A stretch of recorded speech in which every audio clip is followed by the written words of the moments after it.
สูงเด้อเอาว่าน้ำหลังจุดนี้จุดกลางว่าน้ำหลังเด้อ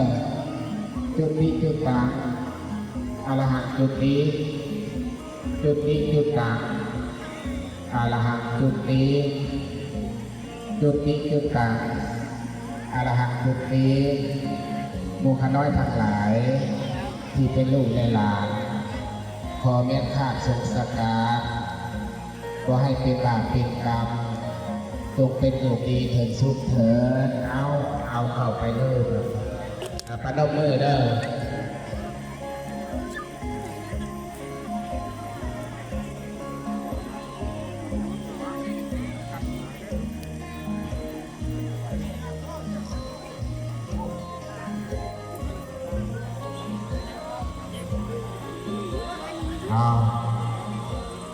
ขออนุญาตบังคับให้แก่ลูกแก่หลานแก่สภาอาบุญเด้อกันเด้อ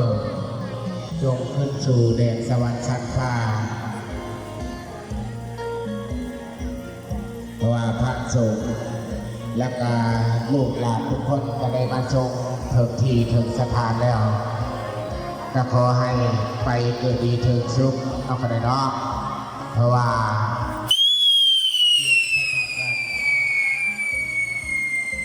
ดวงชะตากรรมของคนทำมาหอคันนี้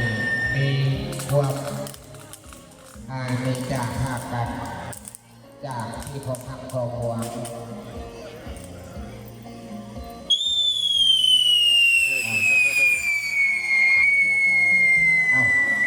วัดจะเป็นอีกเอาเวลาดอกไฟเข้าใส่ซึ่งตะกอนหลักผ้าอัดตะโนมือขึ้นเลยแต่ละคนเลย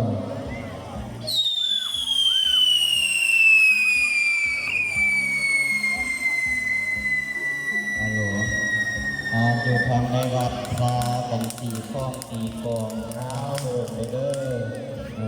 ตีช้าเถิดตีกองตีกองทางยานนี่ไปสู่สวรรค์เด้อ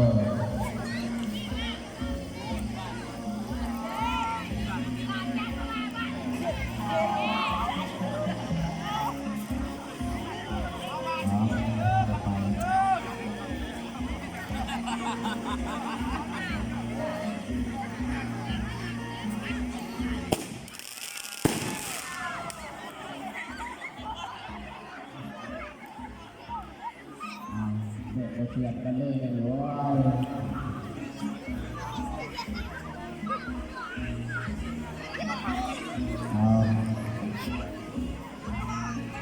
ดอกเสร็จดวงวิญญาณนอกตากำลังจะใต้เต้า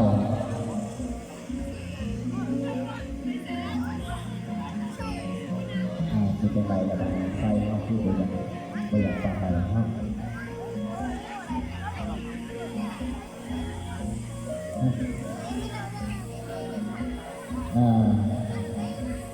ท่านเฮามีออกเป็นญาติโยมน้องนายสุขิตตีข้องตีกองเลยเด้อตอนไฟฉุกตีข้องตีกองตีฝูงเป็นสัญลักษณ์ของสายบุญเนาะให้เทวาพาดิโมทนาสาธุในบุญในกุศลในครั้งนี้อย่าไปขัดข้องเนาะเอา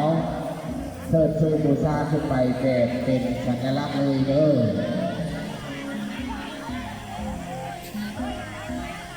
น้ำไหลเอา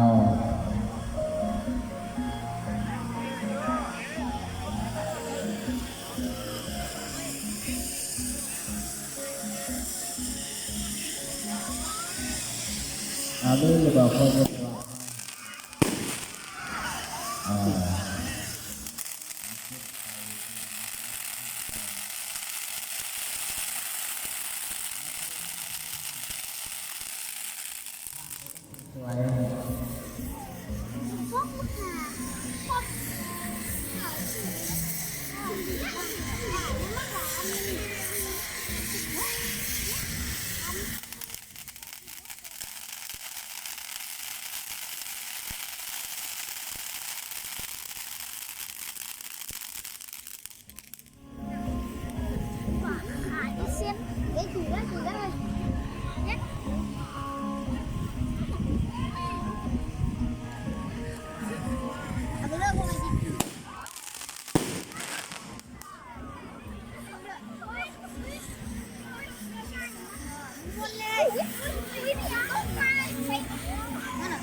จกอาแม่เอาเก็บดู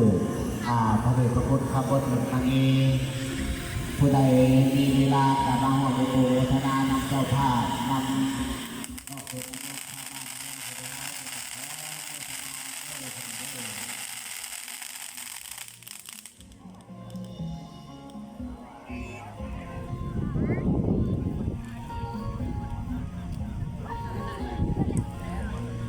Hãy subscribe cho kênh Ghiền Mì Gõ để không bỏ lỡ